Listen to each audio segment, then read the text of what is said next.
श्रीरामचंद्र तत्वोत्तरम तत्पाल कमलाश्रियम श्रीसेनारण्यम श्रीरामचंद्र குடும்பத்தை சிவபதியான ஸ்ரீமன் நாராயணனுடைய தனிப்பெரும் கருணையினால் 206வது நாளாக இன்றைய பிரவசனம் அமைகிறது. அதில் ஸ்ரீ கிருஷ்ண பரமாத்மா பற்றி வைபவம் 96வது நாள். பிரதமமாக குருபரம்பரை தியானம் முதல் நாச்சியார் அவர்கள் சாதிப்பார்கள். अस्मत् गुरुभ्यो नमः, अस्मत् परम गुरुभ्यो नमः, अस्मत् सर्व गुरुभ्यो नमः. श्रीमदे रामानुजाय नमः, श्री परांकुश दासाय नमः, श्रीमद् यामुनमुनये नमः, श्री राम मिश्राय नमः, श्री कुंडलिकाशाय नमः, श्रीमन्नाथमुनये नमः, श्रीमदे सनगोपाय नमः, श्रीमदे विश्वक्सेनाय नमः, श्रीयै नमः, श्रीधराय नमः. ஸ்ரீமன் நாராயணனுடைய தனிப்பெரும் கிருபையினால் 206வது நாளாக தொடர்ந்த நம்முடைய பிரவசனம். ஸ்ரீ கிருஷ்ண பரமாத்மா பற்றிய வைபவம் 96வது நாள். மகாபாரதம், குருச்சேத்திரம் போர்க்கள நிகழ்ச்சிகளை 4 நாள் வரை நடந்த யுத்த நிகழ்ச்சிகளை கிரமமாக பார்த்தோம். இப்பொழுது 5வது நாள், குருச்சேத்திர போர்க்களத்தின் 5வது நாள் என்ன நடைபெற்றது என்பதை பார்க்க இருக்கிறோம்.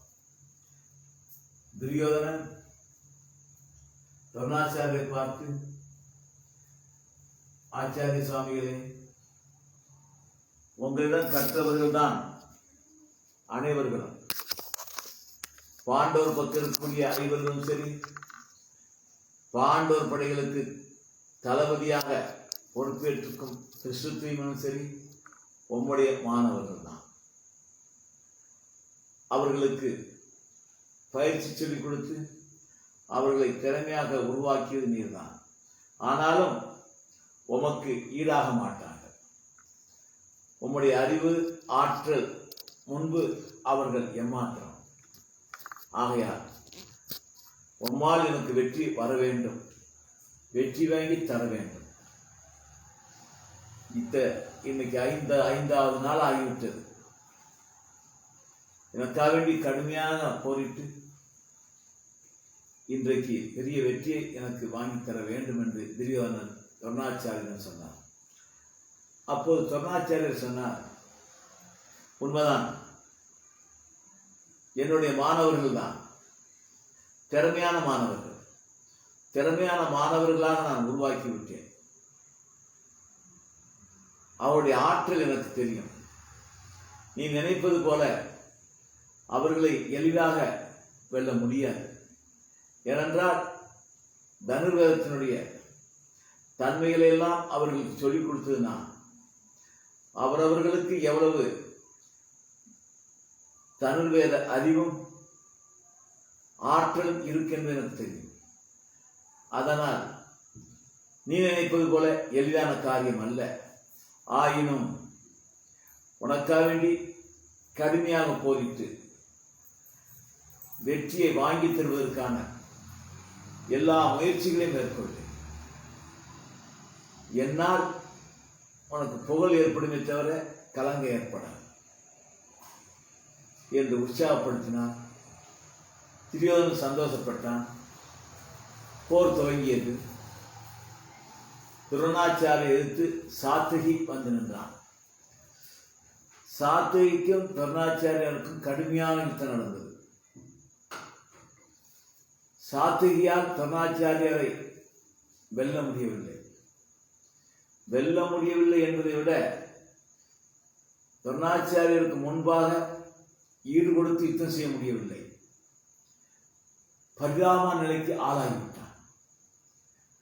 உடனே சாத்யகியுடைய நிலையை அறிந்து கொண்டு பீமசேனனும் மற்ற சிலரும் வேகமாக வந்து துரோணாச்சாரியர் எதிர்த்தார்கள். அப்படி எதிர்த்தினால் சாத்யகி உயிர் தப்பினார். இன்னொரு பக்கம் துரியோதனன் பட்சத்தில் பூரி சிரவரசன் சொல்லக்கூடிய ஒரு வீரன் இருக்கிறான். கத்தி சண்டையில், வாழ் சண்டையில் அவனை வெற்றி பெற யாருமே முடியாது. போர்க்களத்தில் சாதாரணமாக அவனை வெற்றி பெற முடியாது. இதனால் வரை தோல்வியை காணாதவன் அவன் துரியோதனுக்காக நிற்கிறான். அவனோடு சாத்விகனுடைய குமாரர்கள் 10 பேர்கள் ஒரு சேர யுத்தம் செய்தார்கள். 10 பேர்களும் ஒரு சேர யுத்தம் செய்தார்கள். சாத்விகனுடைய குமாரர்கள் பூரி சிரவரசு செய்து பூரி சிரவரசு 10 பேர்களையும், சாத்விகனுடைய குமாரர்கள் 10 பேர்களையும் கொண்டு விட்டான். உடனே தன்னுடைய குமாரர்கள் இறந்ததை அறிந்ததும் சாத்விகி பூரி சிரவரசை கொல்வதற்காக வேண்டி வேகமாக வந்தான். கடுமையாக யுத்தம் செய்தான். நீண்ட நேர யுத்தம் நடந்தது. ஆனாலும் வெற்றி பெற முடியவில்லை. நேரம்தான் சென்று கொண்டிருக்கிறது. பீமசேனன் வந்தான். சாத்வியை பார்த்து சொன்னான், சாத்விகி, ஒன்னால் பூரி சிரவரசை வெற்றி பெற முடியாது. ஒன்னால் மட்டுமில்லை, யாரால் வெற்றி பெற முடியாது. வாழ் யுத்தத்தில் அவனுக்கு நிகழ் யாருமே கிடையாது. அதனால அவனோடு போரிட வேண்டாம், அவனோடு போரிட வேண்டாம் என்று அனுப்பிவிட்டு பீமசேனன் பூரி சிரவரசோடு சண்டை செய்தான். அதுவும் நீடித்தது. இன்னொரு பக்கம் அர்ஜுனன் கடுமையாக போரிட்டு துரியோதனுடைய படைகளை ஓட ஓட விரட்டி விட்டான். பெரும் சேதத்தை உண்டு பண்ணி விட்டான். ஆக அந்த கடுமையான யுத்தம் நடந்து கொண்டிருக்க போதே சூரியன் மறைந்தான். 5ஆம் நாள் யுத்தம் முடிந்தது. யுத்தத்தினுடைய முடிவை பார்த்தால் துரியோதனன் பட்சத்தில் வீரர்களுடைய அழிவு அதிகம். அதே சமயத்தில் சாத்வியுடைய குமாரர்கள் 10 பேர்கள் பாண்டவர் பட்சத்தில் இறந்திருக்கிறார்கள். 10 பேர்களும் சூரர்கள். இப்படியாக 2 பட்சத்திலும் அழிவாக 5ஆம் நாள் யுத்தம் முடிந்தது. 6வது நாள் யுத்தம் ஆரம்பித்தது. காலையிலே பாண்டவர்களுடைய படைகளுக்கும் துரியோதன படைகளுக்கும் கடுமையான யுத்தம் நடந்தது. 2 பக்கத்திலும் அழிவு ஏற்பட்டது. பீமசேனனுக்கு ஒரே ஆத்திரம், துரியோதனுடைய சகோதரர்கள் அத்தனைவரையும் இன்றைக்கு கொல்ல வேண்டும் என்று. துரியோதனுடைய சகோதரர் அத்தனை பேர்களும் ஒரு இடத்தில் சேர்ந்து கொண்டு யுத்தம் செய்கிறார்கள். பீமசேனன் அது எங்கு அவர் யுத்தம் செய்கிறார் அறிந்து கொண்டான். உடனே அங்கு வந்தான். தேரோட்டியை பார்த்து, நீ இங்கே நில், எங்கு செல்லாது. நான் துரியோதனுடைய சகோதரர்கள் அத்தனை பேர்களையும் கொன்று விட்டுத்தான் நான் திரும்பி வருவேன் என்று சொல்லிவிட்டு பீமசேனன் தனியாக ஒருவனாக துரியோதனுடைய சகோதரனுடைய கூட்டத்தில் நுழைந்து விட்டான். துரியோதனுடைய சகோதரர்கள் அத்தனை பேரும் சேர்ந்திருந்து பீமசேனனை தாக்குகிறார். பீமன் ஒருவன் அத்தனை பேரும் சேர்ந்து தாக்குகிறார். பீமசேனால் அத்தனை பேர்களையும் சமாளிக்க முடியாமல் திணறுகிறான். யார் வெற்றி பெறுவார் என்று சொல்ல முடியாத அளவுக்கு கோரமாக நடக்கிறது. இதை திஸ்ஸத்யும்னன் அறிந்தார். பாண்டவருடைய படை தளபதி திஸ்ஸத்யும்னன் அறிந்தார். பீமசேனன் ஏதோ ஆபத்தில் சிக்கிக்கொண்டான் போல் இருக்கிறது என்பது கேள்விப்பட்டான். உடனே வேகமாக வந்தான். தேர் மட்டும் நிற்கிறது. சாரதியை பார்த்து கேட்டான், பீமசேனன் எங்கே என்று கேட்டான். என்னை இங்கே நிற்க சொன்னார்கள், வேறெங்கும் செல்லக்கூடாது என்றார்கள். துரியோதனுடைய சகோதரர்களை இன்றைக்கு அத்தனையும் கொன்றுவிட்டு தான் நான் திரும்பி வருவேன் என்று சொல்லிவிட்டு உள்ளே சென்று விட்டார் என்று சொன்னேன். உடனே திசுத்தீவனும் அதே வழி உள்ளே வந்தான். பீமசேனன் அத்தனை பேர்களை சமாளித்துக் கொண்டு கடுமையாக யுத்தம் செய்து கொண்டிருக்கிறான். அதே சமயத்தில் களைப்பு ஏற்பட்டுவிட்டது. உடனே திசுத்தீவன் வேகமாக வந்து பீமசேனனுக்கு துணையாக நின்றான். உடனே துரியோதனன் பார்த்தான், 2 பேரையும் கொள்ளுங்கள், பீமசேனனையும் தளபதியாகிய திசுத்தீவனும் கொள்ளுங்கள் என்று உத்தரவு போட்டான். இன்னும் மூர்க்கத்தனமாக யுத்தம் நடந்தது. உடனே திசுத்தீவன் எல்லாரையும் மயக்குகிற ஒரு அஸ்திரத்தை பிரயோகம் பண்ணி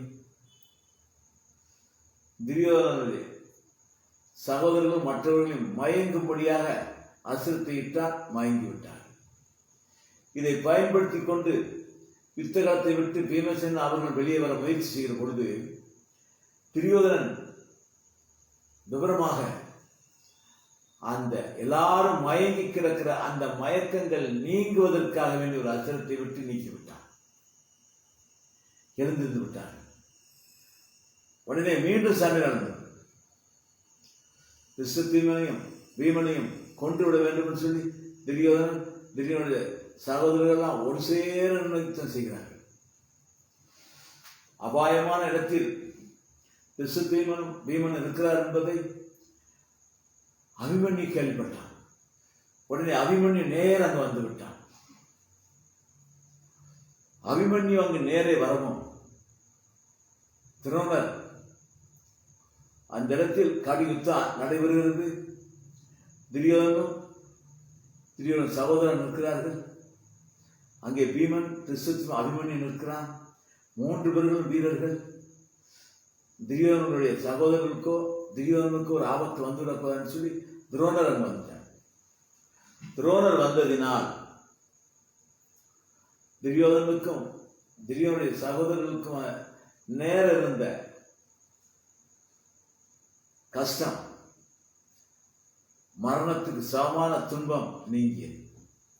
பீஷ்மர் கடுமையாக போரிட்டு அந்த 3 முறியடித்தார். பீமசேனனுக்கும் துரியோதனுக்கும் தனிப்பட்ட முறை யுத்தம் நடந்தது. அப்படி யுத்தம் செய்து கொண்டிருக்கும் பொழுது பீமசேனன் அசுரத்தில் துரியோதனன் மயங்கிட்டான். மயங்கின உடனே கிருபர் அங்கு இருந்தார். உடனே சாதுரியமாக துரியோதனனை தன்னுடைய தேரில் ஏற்றிக்கொண்டு காப்பாற்றினார். அந்த இடத்துக்கு பீஷ்மர் வந்தார். பீஷ்மர் வந்தவொடனே திசுத்தீவன், அபிமன்யு, பீமசேனன் மற்றவர்களை அடித்து விரட்டிவிட்டார். ஆக பீமனுக்கும் அபாயம் இருந்தது. திசுத்தீவன் வருவதற்கு முன்பு பீமசேனனுக்கு அபாயம் இருந்தது. ஆனால் திசுத்தீவன் வந்த பிறகு, அபிமன்யு வந்த பிறகு துரியோதனுக்கு அபாயம் இருந்தது. அப்ப துரோணர் வந்ததினால் அந்த அபாயம் நீங்கியது. பின்னையும் கூட பீமசேனனால் துரியோதனன் மயங்கிட்டான். கிருபர் காப்பாற்றுகிறார். பீஷ்மர் அங்கு வந்ததினால் துரியோதனும் சகோதரர்களும் காப்பாற்றப்பட்டார். இப்படியாக 6வது நாள் யுத்தம் கடுமையான யுத்தமாக நடந்து 1 வாராக முடிந்தது. 7வது நாள் யுத்தம் துவக்கத்திலேயே துரியோதனன் பீஷ்மர் துரோணர் வந்து எதையாவது சொல்வான். அவர் உற்சாகப்படுத்துவதற்காக, அவர்களும் துரியோதனை உற்சாகப்படுத்துவதற்காக வேண்டி எதையாவது சொல்வார்கள். துரியோதனன் சந்தோஷப்படுவதற்காக வேண்டி உக்கிரமாக போரும் செய்வார்கள். இப்பொழுது துரியோதனன் பீஷ்மரிடம் வந்தான். தாத்தா, நம் பக்கத்தில் அழிவு அதிகப்பட்டுக் கொண்டே வருகிறது. நீங்கள் மனம் வைத்தால் அழிவு வராது. இப்படியே போனா நம் படைகள்ல அழிந்து விடுமோ என்று பயமா இருக்கிறது தாத்தா என்று சொன்னார். உடனே பீஷ்மர் சொன்னார், துரியோதனா பயப்படவே வேண்டாம், நான் இருக்கிறேன். துரோணர் இருக்கிறார், அசுத்தாமன் இருக்கிறான், பகதத்தன் இருக்கிறான். அது மட்டுமா, அவந்தி தேச மன்னன் விந்தன் அனுவிந்தன் இருக்கிறார், மகத தேச மன்னன் இருக்கிறான், பூரி சரவரசு வணக்காமன் இருக்கிறான், இதுக்கு அப்பால் கர்ணம் இருக்கிறான். நாங்கள் எல்லோரும் யமனே அழிக்கிற யமனே சண்டைக்கு வந்தாலும் எங்களை வெற்றி பெற முடியாது. தனித்தனியாக யமன் எங்களோடு போரிட்டால் யமன் தான் தோப்பான்.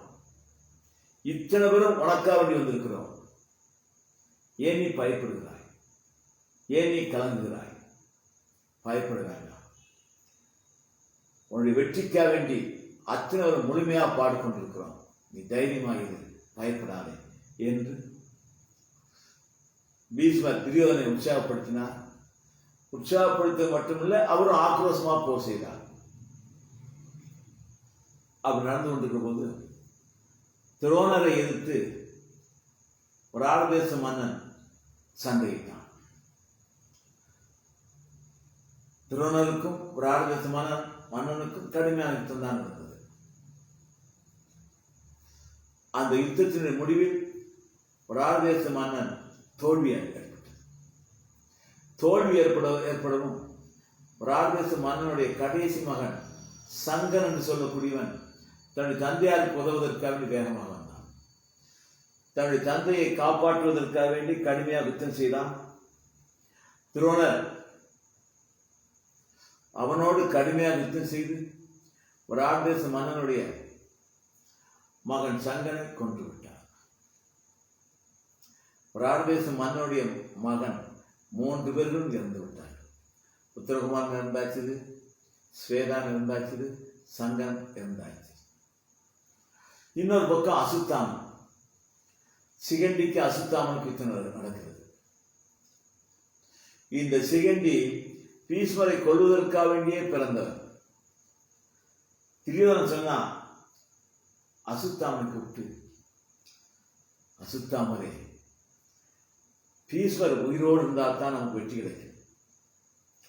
பீஷ்மரை கொல்வதற்காக வேண்டி பிறந்தவன் இந்த சிகண்டி. இந்த சிகண்டியை நாம் கொன்று விட்டால் என்ன? பீஷ்மருக்கு சாவு என்பது சிகண்டியால் தான் வரும் என்று வாக்கு. அதனால சிகண்டியை எப்படியாவது நீங்கள் கொன்று விடுங்க, பீஷ்மர் சாக மாட்டார் என்று சொல்லவும் அசுத்தாமன் சிகண்டியை கொண்டு விடுகிறேன் என்று சொல்லி சிகண்டியோடு சண்டை செய்தான். சிகண்டி தோத்து விட்டான். அவரை கொல்வதற்காக அசுத்தாமன் எத்தனிக்கிற பொழுது கிருஷ்ணர் பார்த்தார், சாத்தியை கூப்பிட்டார். சாத்தகி, சிகண்டியை போய் காப்பாற்று,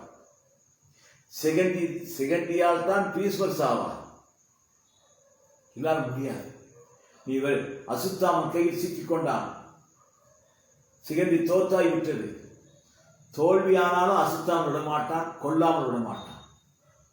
நீ உடனே போய் காப்பாற்று என்று சாத்தியை ஏவ, உடனே வேகமா வந்து சாத்திகை வந்து அசுத்தாமனோடு போரிட, சிகண்டியை பார்த்து நீ இங்கே நிற்க வேண்டாம், போய்விடு என்று விரட்டி விட்டு சாத்திகைக்கும் அசுத்தாமனுக்குமாக கடுமையான யுத்தம் நடந்து கொண்டிருந்தது. இன்னொரு பக்கம் சல்ய மகாராஜன் கடுமையாக யுத்தம் பண்றான்.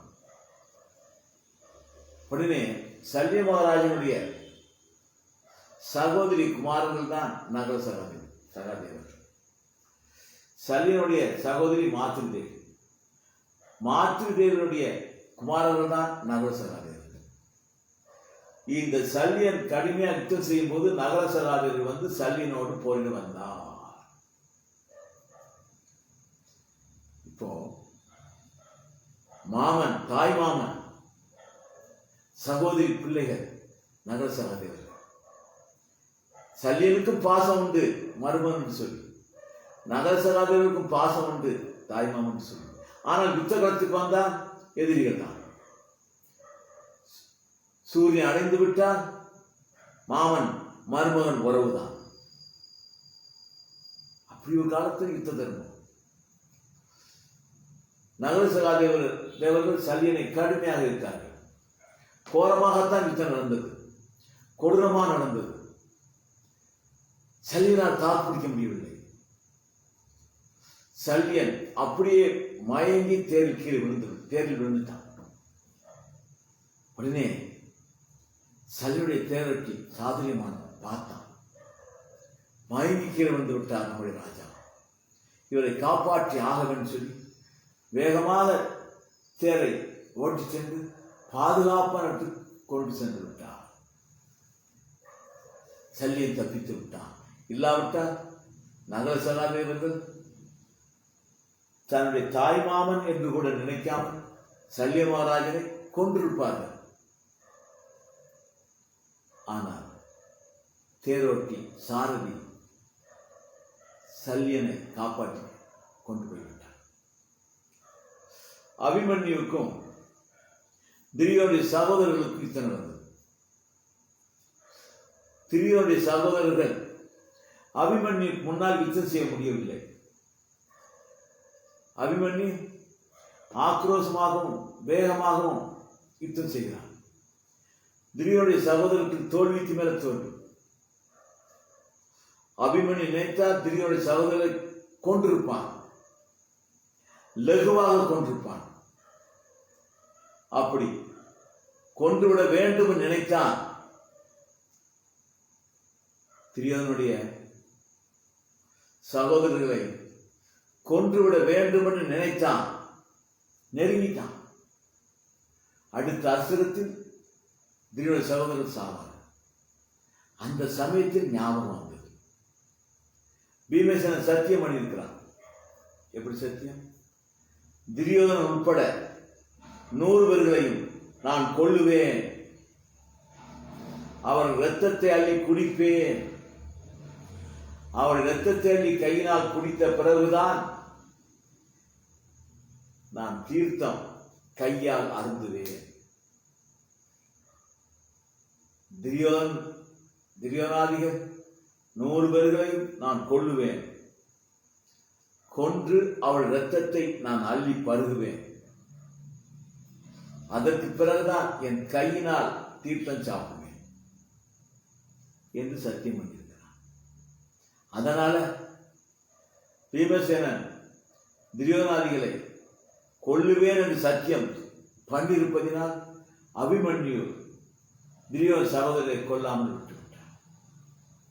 ஆக 7வது நாள் கடுமையாகத்தான் தலைவர்களுக்கு மத்தியில் யுத்தம் நடந்தது. சேதம் 2 பக்கத்துக்கு ஏற்பட்டது. ஆனால் முக்கியமானவர்கள் இறப்பு நிகழ்ச்சியில் ராடதேச மன்னனுடைய மகன் சங்கன் இறந்தது தான் சோகமான நிகழ்ச்சி. சூரியன் அடைந்தது, யுத்தம் நிறுத்தப்பட்டது. யுத்தம் நிறுத்தப்பட்ட உடனே 2 பக்கத்திலிருந்து இசைகளை யுத்தம் நிறுத்தியாகிவிட்டது என்று சொல்லி இசைக்கருவிகளை முழக்குவார்கள். அந்த இசைக்கருவி, அந்த இசை முழக்கம் ரொம்ப இனிமையாக இருக்கும். அந்த இசையை கேட்ட உடனேயே காலையிலிருந்து சாயந்தரம் வரை கோரமான யுத்தம் செய்து பல்வேறுமான கஷ்டப்பட்டவர்கள்லாம் அந்த இசையை கேட்ட உடனே அந்த கஷ்டமெல்லாம் மறந்து போமா, தாங்கள் பட்ட வேதனையெல்லாம் மறந்து போமா. யுத்த காலத்தில் தாங்கள் ரணப்பட்டிருப்பார்களே, அந்த ரணங்கள் எல்லாம் மறந்து போமா. அப்படி இனிமையான இசை போர் நின்ற உடனே இசைப்பார்களாம்.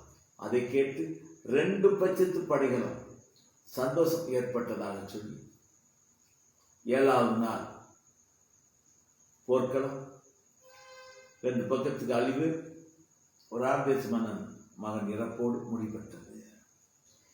இனி 8வது நாள் போர்க்களம். காலையிலிருந்தே கடுமையான போர்தான் நடைபெறுகிறது. ஒருவருக்கொருவர் யாரை உயிரோடு விடுவதில்லை. மூர்க்கத்தனமான போர் நடக்குது. அர்ஜுனன் கண்ணில் பட்டவர்களா அழிக்கிறான், பீமசேனன் கையில் பட்டவர்களா அழிக்கிறான். அதே மாதிரி பீஷ்மர், துரோணர் தனக்கு எதிர்த்தவர்களா அழிக்கிறார். இப்படி நடந்து கொண்டிருக்கிற பொழுது பீமசேனன் எப்படியாவது துரியோதனுடைய சகோதரர்களை கொல்ல வேண்டும் என்று தேடினான். அப்படி தேடுகிற போது கண்டுபிடித்து விட்டான். துரியோதனுடைய சகோதரோடு கடுமையாக போரிட்டான். போரிட்டு துரியோதனுடைய சகோதரர்களில் 8 பேர்களை பீமன் கொன்று விட்டான். தனது சகோதரர்கள் இறந்த செய்தி கேள்விப்பட்டவுடனே துரியோதனன் ரொம்ப வேதனைப்பட்டான். எப்படியாவது பழிக்கு பழி, பதிலுக்கு பதில் அவர்கள் பட்சத்தில் கொன்றே ஆக வேண்டும் சொல்லி துடியாத்திருந்தான். மீண்டும் யுத்தம் கோரமாக நடைபெற்றது. அப்போ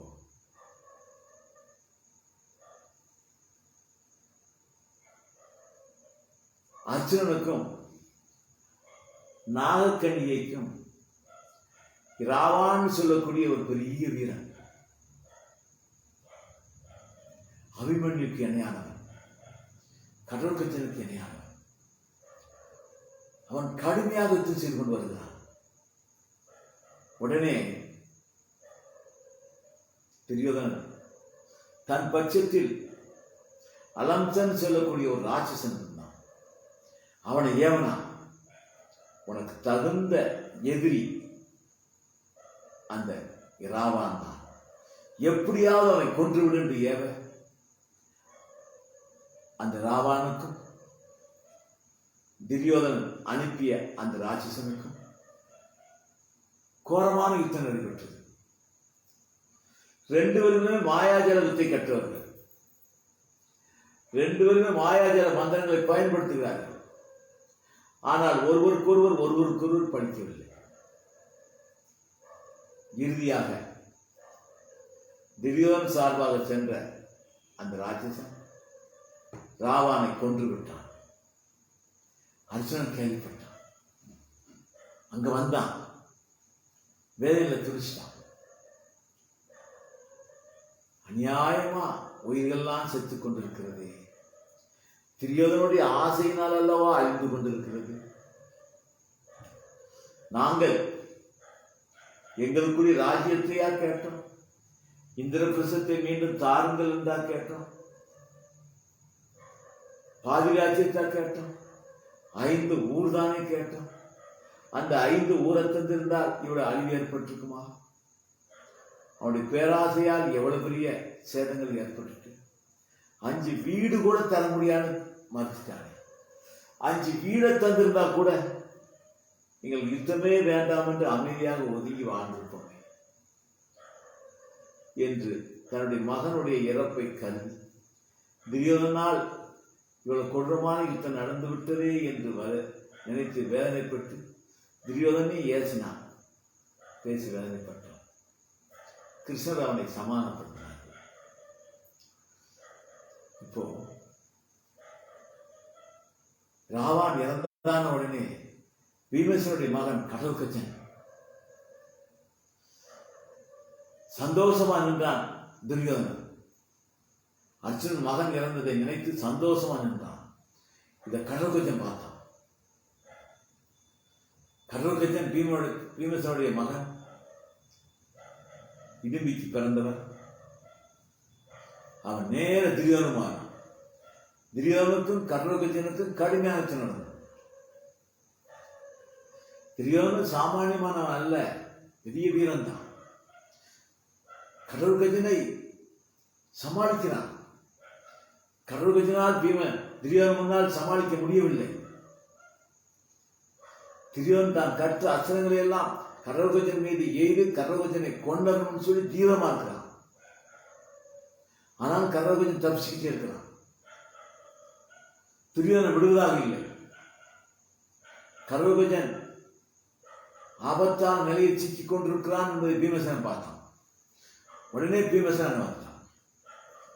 பீமசேனன் வந்ததினால் கடோற்கச்சனுக்கு வந்த ஆபத்து நீங்கிச்சு. உடனே துரியோதனுக்கும் பீமனுக்குமாக கடுமையான நடந்தது. மல்யுத்தத்தில் துரியோதனுக்கு நிகர் யாரும் கிடையாது. அதே மாதிரி பீமசேனுக்கு நிகர் யாரும் கிடையாது. 2 பேரும் மல்யுத்தம் பண்ணாங்க. எல்லாரும் வேடிக்கை பார்த்தாங்க. கொஞ்ச நேரம் நீடிக்கவும் துரியோனுடைய தம்பிமார்கள் துரியோதனுக்கு உதவுவதற்காக வேண்டி வந்தார்கள். அதே சமயத்தில் பீமசேனுக்கு உதவுக்கும் பாண்டு படை வந்தது. பெரும் கூட்டம் வந்துவிட்டது. அதனால் குழப்பட வந்தது. அந்த குழப்பத்தில் பீமசேனன் துரியோதனை விட்டுவிட்டு துரியோனுடைய தம்பிமார்களுடன் மோதினான். அப்படி திரும்ப மோதுகிற பொழுது துரியோனுடைய தம்பிமார்களில் மீண்டும் 8 பேர்களை கொன்று விட்டான்.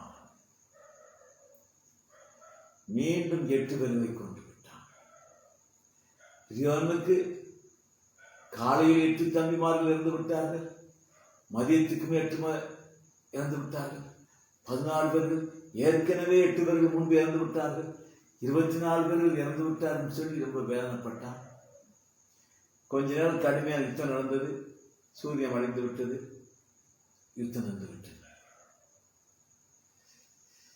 துரியோதனன் நாளைக்கு எப்படியாவது பழிக்கு பழி அவர்கள் பட்சத்தில் நிறைய பேர்களை முக்கியமாக கொள்ள வேண்டும் என்று வைராக்கியத்தோடு இருக்கிறான். அவர்களும் பாண்டவர்களும் துரியோதனுடைய சகோதரர்கள் இறந்து விட்டார்கள். நாளைக்கு உக்கிரமாகத்தான் போர் இருக்கும். நாம் அஜாக்கிரதையாக இருக்கக்கூடாது, சுதாரிப்போடு இருக்க வேண்டும் என்று அவர்களும் சுதாரிப்பானார்கள். இவ்வாறு 8வது நாள் போர்க்களம் முடிந்துவிட்டது. 9வது நாளும் 10வது நாளும்